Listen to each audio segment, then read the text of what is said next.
শেষ বয়সটা পান সুপারি, শেষ বয়সটা বন বিড়ি আর চা দোকান আর গপ সপ, নাতি নাতনি নিয়া ফাইজলামি। এর জন্য আল্লাহ দিছিলেন? মস্কারি করতেন দিছিলেন না রে? হ্যাঁ, দাদা নাতিন অসভ্য কথা বলো, নাতিনের কই বউ, নিকৃষ্ট বেয়াদব হইল, অসভ্য চরিত্রের লোক এটা। তোমার নাতনি তোমার বউ হবে কেন? বেহায়া মানুষ না হইলে এ কথা বলতে পারে কেউ? আপনি বলেন মিয়া। মূল বিষয় হলো বুড়া হইছে, শাহওয়াত আজও কি যায় নাই, অসভ্য আখলাক এখনো যায় না। এমনি মস্কারি, এমনি মস্কারি করেন কেন? আপনার বয়স এত হওয়ার পর আপনার মস্কারি দেব কোন বছর? 200 বছর পরে নাকি? আখলাক হবে কোন দিন? জীবন সাজবে কোন দিন? ওলামায়ে কেরাম আসছে, কেমনে বুঝবো? ওনারা বুঝবো কেউ? আল্লাহ। চলেন, এই জন্য বাপ দয়া করে মেহেরবানি করে, আমার কথা রাখবেন, আমি একটু শক্ত মানুষ, কাটা ছাটা কথা কই না মানুষ, কিন্তু বাকি অন্যায় বলছি কিনা সেটা বলেন। আমরা দয়া করে হায়াত কাজে লাগাই, হায়াতটা কাজে লাগান। শেষ বয়স আল্লাহ যাদেরকে দিছে, সুযোগ দিছে রে বাপ আল্লাহ। চাচা, আল্লাহ আপনাকে সুযোগ দিয়েছেন। কত মানুষ জওয়ান কালে অল্প বয়সে কবরে চলে গেছে, আর আল্লাহ তাআলা লোকটাকে সুযোগ দিছে। আমাদের সাথে পরিচিত, আমাদের আজকে হজ শেষে এইবার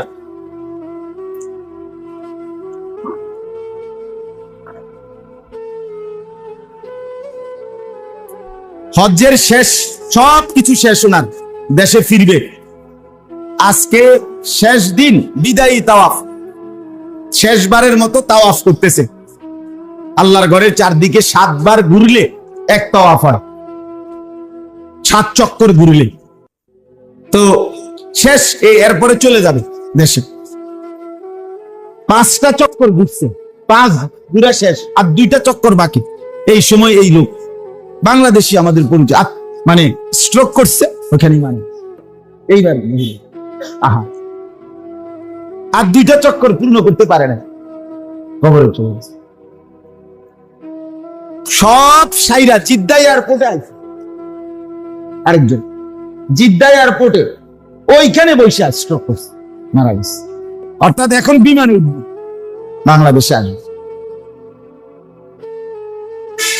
কি বাপ, জিন্দেগি এভাবেই প্রতিনিয়ত চলেই যায়।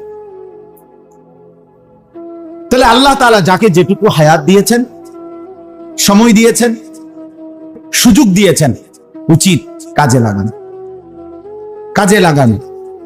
আল্লাহ তাআলা কিন্তু সেকেন্ড, ঘন্টা, মিনিট, মুহূর্ত, মাস, সপ্তাহ, বছর আল্লাহ তাআলা হিসাব নেবেন। হুয়াল্লাযী জাআলাল লাইলা ওয়ান নাহারা খিলফাতান, আল্লাহ বলেন, আল্লাহই রাত এবং দিন পর্যায়ক্রমে বানাচ্ছেন আল্লাহ। লিমান আরাদা আন ইয়াযাক্কারা, যে আল্লাহকে স্মরণ করতে চায় তাদের জন্য। আও আরাদা শুকুরা, যারা আল্লাহর কৃতজ্ঞতা আদায় করতে চায় তাদের জন্য। রাত্র আসে আল্লাহর স্মরণের জন্য, রাত আসে আল্লাহর কৃতজ্ঞতা আদায়ের জন্য, দিন আসে আল্লাহ বলছেন আমার জিকিরের জন্য, আমার শুকরের জন্য। ইউকাল্লিবুল্লাহুল লাইলা ওয়ান নাহার, আল্লাহ তাআলা বলেন আল্লাহই রাত এবং দিন পরিবর্তন করে থাকেন। এই কিছুক্ষণ আগে আমি যখন রওনা দিছি তখন ছিল আলো, এখানে এসে পৌঁছিত অন্ধকার। খুব দ্রুতগতিতে এই সাদা ধবধবে আকাশকে অন্ধকারের কালো চাদর দিয়ে যিনি এই কিছুক্ষণ আগে ঢেকে দিয়েছেন, তিনি আল্লাহ, তিনি আল্লাহ। অতএব প্রতি মিনিট, প্রতি মুহূর্ত আল্লাহ। আবার রাত ভোর বানাবে আল্লাহ, আবার দিন রাত বানাবে কে? কুল আরাআইতুম ইন জাআলাল্লাহু আলাইকুমুল লাইলা সারমাদান ইলা ইয়াউমিল কিয়ামা মান ইলাহুন গায়রুল্লাহ ইয়াতিকুম বিদিয়াইন। আল্লাহ তাআলা বলেন, বান্দা বলো, আজকের রাতটিকে লম্বা করে টেনে আমি যদি কিয়ামত পর্যন্ত রাত বানিয়ে রাখি, মান ইলাহুন গায়রুল্লাহ, এই বান্দা বলো না তুমি আল্লাহ ছাড়া আর কে আছে?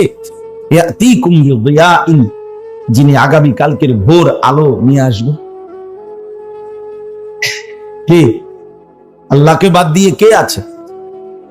আল্লাহ জিজ্ঞেস করছে আমাদের, কেন কাজে লাগাইলা না বান্দা?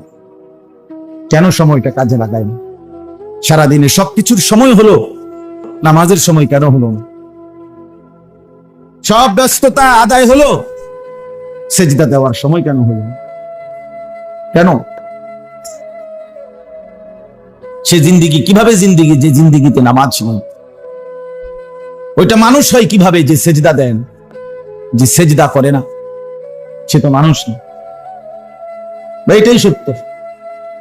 যার কপালে সেজদা নাই সে মানুষ না, সে জানোয়ার, হাইওয়ান, চতুষ্পদ জন্তু। খায়, ঘুমায়, পেশাব পায়খানা করে, আর যৌন চাহিদা, লজ্জাস্থানের চাহিদা পূরণ করে। আর এটা হাইওয়ান, জানোয়ারেরও খায়, ঘুমায়, পেশাব পায়খানা করে, যৌন চাহিদা পূরণ, খালাস, বরাবর বরাবর। এই জন্য আমি তো প্রায় বলি, বেনামাজি তাদের জন্য আফ্রিকার জঙ্গলই উত্তম, সুন্দরবনই উত্তম। কারণ তাদের পরিচিত এবং তাদের সাথে সামঞ্জস্যপূর্ণ প্রাণী ওইখানেই আছে। ওইখানকার যে জানোয়ার জন্তু সেগুলো সেজদা করে না, নামাজ পড়ে না, তো তোমার সেখানেই মানায়, তুমি সেখানে থাকলেই ভালো ছিল। তোমরা যে বিষয়গুলো জানো না সেগুলো আমার জাননেওয়ালা ওলামা আহলে জিকির, এমন জ্ঞানবান ওলামায়ে কেরাম, ফুকাহায়ে কেরাম, তাদের কাছ থেকে জিজ্ঞেস করে না। তাহলে এই যে সরাসরি নেককারের অনুসরণ, ওলামায়ে কেরামের কাছ থেকে সরাসরি জিজ্ঞেস করে নেওয়া, এটাই ছিল আল্লাহর হুকুম, এটাই ছিল বাস্তবতা। অর্থাৎ সরাসরি বিষয়টা আপনি বুঝে নিবেন, শিখে নিবেন, এত অনেক বেশি উপকার। ব্যক্তির শরীর, স্বাস্থ্য, রুচি, মেজাজ, চলা ফেরা, উঠা বসা, পরিবেশ, পারিপার্শ্বিক অবস্থা, সব দিক মিলাইও ফতুয়া হয়।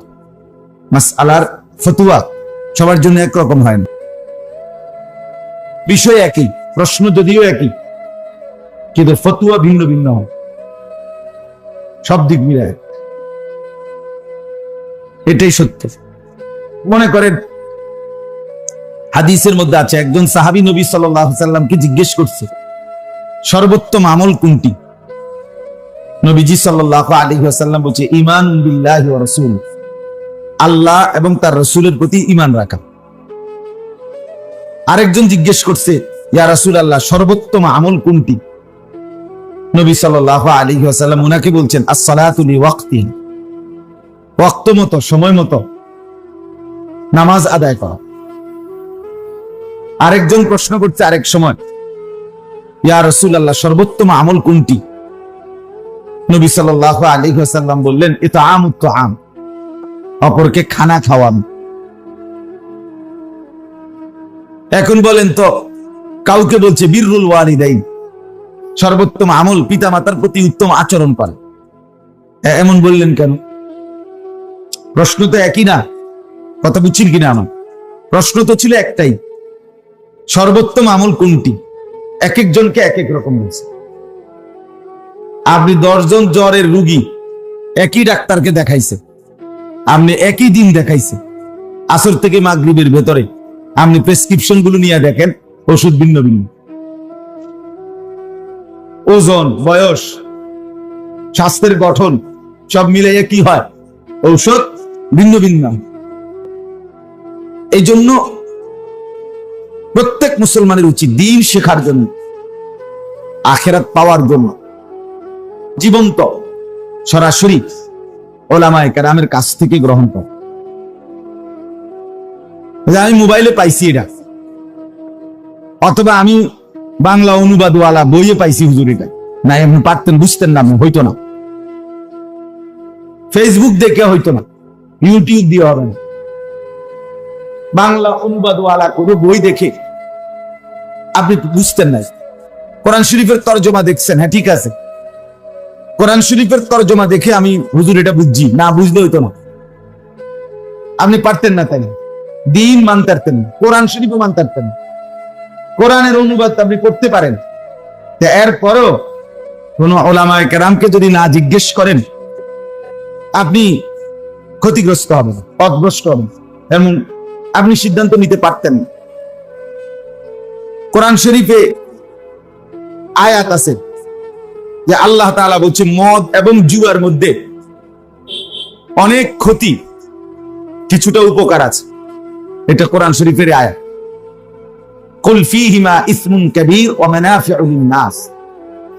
তো এখন আপনি যে বাংলা অনুবাদটা পড়লেন, এটার দ্বারা কি বুঝলেন? যে বুঝা গেল কিছুটা খাওয়াও যাবে, নাই তো কিছুটা উপকার তো আছে, এখন কিছুটা খাওয়া যাবে, কথা বলেন না কেন? জুয়া কিছুটা খেলা যাবে, তাইলে তবে বাংলা অনুবাদ কোরআন শরীফে করলে শুধু এটার উপরে আপনি এই তর্জমাটা দেখে কোরআনের যে আরো আয়াত আছে সেটা আপনাকে ওলামায়ে কেরাম বলে দিবে যে এটা দিয়েই সিদ্ধান্ত না। বুঝেন নাই কথা? কোরআন শরীফে আছে ফাওয়াইলুল লিল মুসাল্লিন, এটার অর্থ হলো নামাজীদের জন্য দুর্ভোগ, লাঞ্ছনা, নামাজীদের জন্য মুসিবত। তো কি বুঝছেন আপনি? এটা বাংলা অনুবাদ তো কইলাম, তো কি বুঝছেন? কি নামাজীদের জন্য দুর্ভোগ, লাঞ্ছনা, জাহান্নাম। ও কি নামাজীর জন্য জাহান্নাম? তো এটা তো কোরআন শরীফের আয়াতের অর্থ। তাইলে বুঝাইতে চাইলাম বাপ, প্রথম কথা এটা বললাম, প্রতিনিয়ত চেষ্টা করবেন উলামায়ে কেরামের কাছ থেকে কোরআন সুন্নাহর কথাই বুঝবেন, কিন্তু উলামায়ে কেরামের কাছ থেকে বুঝবেন কোরআনই, বুঝবেন হাদিস, কিন্তু বুঝতে হবে কোরআন সুন্নাহয় অভিজ্ঞ দক্ষ উলামায়ে কেরাম থেকে, এটা জরুরি। শুধু কোরআন সুন্নাহ প্রত্যেকের হাতে তুলে দিয়ে যে আপনারটা আপনি বুঝে নেন, তাইলে আউলা জাউলা কইরা সব সদর বদর হইব, সব সদর বদর। এটা মনে রাখতে হবে। মনে করেন হাদিসের 6টি বিশুদ্ধ কিতাব আছে, বুখারী শরীফ, মুসলিম শরীফ, আবু দাউদ, তিরমিজি, নাসাই, ইবনে মাজাহ, এগুলোর বাংলা অনুবাদ আছে এখন বাজারে, খুব ভালো অনুবাদ, বাংলা অনুবাদ। আপনি এগুলো অনুবাদ করে আপনার কিনে দিলাম, আমি কিনে দিলাম, তো আমি বললাম যে এখানেই সব আছে। 6টা হাদিসের কিতাবে 2 রাকাত নামাজ পড়তে যা যা লাগে এটা আছে, এটার মধ্যে আছে, আপনি বাংলা পড়লেই বুঝবেন। আপনি মিলাইয়া দেখেন, আমনের হায়াত, আমনের আরো 2-4 জনের হায়াত শেষ হয়ে যাবে, আপনি বুঝাইয়া মিলাইয়া এটারে গুছাইতে পারতেন না। আমি বলবো যদি চ্যালেঞ্জ ধরতে চান ধরেন, আমি কিনে দিব, আল্লাহর রহমতে আপনারও 2-4 জনের কিতাব কিনে দেওয়ার বা বই কিনে দেওয়ার মতো সামর্থ্য আমার আছে। আইনাম বুঝতেন না, শুধু অনুবাদ দিয়ে আপনি এটা বুঝতেন না। হাদিসের কিতাবের একই পৃষ্ঠায় আছে, এই এক পৃষ্ঠা মনে করেন এটার মধ্যেই আছে যে নবী সাল্লাল্লাহু আলাইহি ওয়াসাল্লাম বলেছে রান্না করা খাবার খেলে ওযু করো, ওই পৃষ্ঠাতেই আছে পরের হাদিস, নবী সাল্লাল্লাহু আলাইহি ওয়াসাল্লাম রান্না করা ভুনা গোশত খাইছেন কিন্তু ওযু না করেই নামাজ আদায় করছে। তাই এখন কি করা উচিত? কারণ রুটিন করতে বলতে শনিবারে ওযু করবে, রবিবারে করতো না, এমনি নি? তাইলে অর্থাৎ শুধু কোরআন এবং সুন্নাহ মানতে হবে, এটাই কথা, কথা এটাই ঠিক, কিন্তু মানতে হবে কোরআন সুন্নাহই, মানবে সবাই কোরআন সুন্নাহই, কিন্তু সেইটা উলামায়ে কেরাম, ফুকাহায়ে কেরাম উনাদের ব্যাখ্যা বিশ্লেষণ তার আলোকে ওনারা আপনাকে বলে দিবে কোন আয়াত আগে কোন আয়াত পরে, ওনারা আপনাকে বলে দিবে কোন হাদিসটা আগে ছিল কোন হাদিস পরে ছিল। হাদিসের কিতাবে আছে নবী সাল্লাল্লাহু আলাইহি সাল্লাম এবং সাহাবায়ে কেরাম সকলেই একেবারে বিশুদ্ধ হাদিস যে জুতা পায়ে দিয়ে 5 ওয়াক্ত নামাজ জুতা পায়েই আদায় করতেন, এটা হাদিসে আছে। তা এখন হুকুম কি, এটা আরো হাদিস মিলাইয়া একত্র করে এরপরে উলামায়ে কেরাম সিদ্ধান্ত দিছে। আপনি একলা অনুবাদ দিয়ে কেমনে বুঝবেন? কথা বুঝছেন না? আমার হাদিসের কিতাবে আছে সাহাবায়ে কেরাম একজন আরেকজনকে নামাজ যেই পরে আসছে উনি জিগাইতেন নামাজ অবস্থায় কয় রাকাত, উনি বলতেন 2 রাকাত হয়েছে, নামাজ হলো, এতে নামাজ ভাঙে তো না। তো এখন আপনি জিগান কয় রাকাত হয়েছে, তখন আপনার নামাজ হইব নি? তো সাহাবীরটা হইলে আমারটা হইতো না কেন? কথা বলেন না কেন? মানে তাই না, আপনি বলবেন এই তো হুজুর আপনি ফেস্তা খাইলেন। না, ফেস না, আপনি বুঝতেন না এটা। উলামায়ে কেরাম জিন্দেগি ভর মেহনত করে বিষয়টাকে কোনটা আগের কোনটা পরের কোনটা কোন প্রেক্ষাপটে, হাদিসে স্পষ্ট আছে নবীজি বলছে তোমরা কবর জিয়ারত করো না, এটা হাদিস। আবার নবীজি বলছে তোমরা কবর জিয়ারত করো, কবর জিয়ারত তোমাদেরকে আখিরাতের কথা, কবরের কথা, মৃত্যুর কথা মনে করাইয়া দেয়। তাহলে দুইটাই আছে কিনা বলেন না কেন? তাহলে আপনাকে পূর্বাপর জানতে হবে। উলামায়ে কেরাম এগুলো বিশ্লেষণ করে, এই দেখেন আমি বলছি নি ভাই, ওই যে ওই আপনারা মোবাইল লইয়া খটর খটর করতেছে, এই তামসা উঠাইলে আপনি রাস্তা উঠান, সিএনজি আছে, বাস আছে, অটো আছে, ওগুলোর ছবি উঠান মিয়া। মানুষের কি অভাব পড়ছে এখানে? খামখেয়ালিয়ার এক জিন্দেগি, জীবনটা বেঈমান দুশ্মন আজকে সবাইকে মানে বড় মোবাইল দিয়া আমাদের জীবন এখন ঢালাই করে দিয়েছে, ঢালাই টাইলস লাগাই দিছে সব। যে তুই আসছো পৃথিবীতে, তোমার জীবনের যত আকাঙ্ক্ষা, স্বপ্ন, কল্পনা, সৌন্দর্য, যা কিছু তুমি আর বড় মোবাইল, এটাই তোমার জীবন। তোমার বানানোই হয়েছে পৃথিবীতে মোবাইল টিপতাম, এই হলো জীবন আমার। কি মক্কা, কি মদিনা, কি আরব, বাংলাদেশ, এই হজ্জের সফরে আমি তো গত সোমবারে আসছি হজ থেকে, সর্বত্র একই দৃশ্য। আহা, সবার কথা একটাই, পৃথিবীর সব হারিয়ে যাক কিন্তু মোবাইলটা আমার থেকে দূরে না যাক। এটা ছাড়া সে বাঁচতে পারে, ছটফট করে মরে। যদি হাত একটা খুললে রাখেন আপনি হেঁটে রাজি, কিন্তু মোবাইল এটা হেঁট থেকে সরাতে। আপনি যদি পাও খুললে থিয়ে দেন, তবু হাত নিয়ে দেন একটা পাও, তো মোবাইল থেকে আমার আলাদা করেন না, তাইলে আমি আত্মহত্যা করি। এই এক জিন্দেগি আমাদেরকে পেয়ে বসে, এক পাগলা নেশা, এক পাগলা নেশা।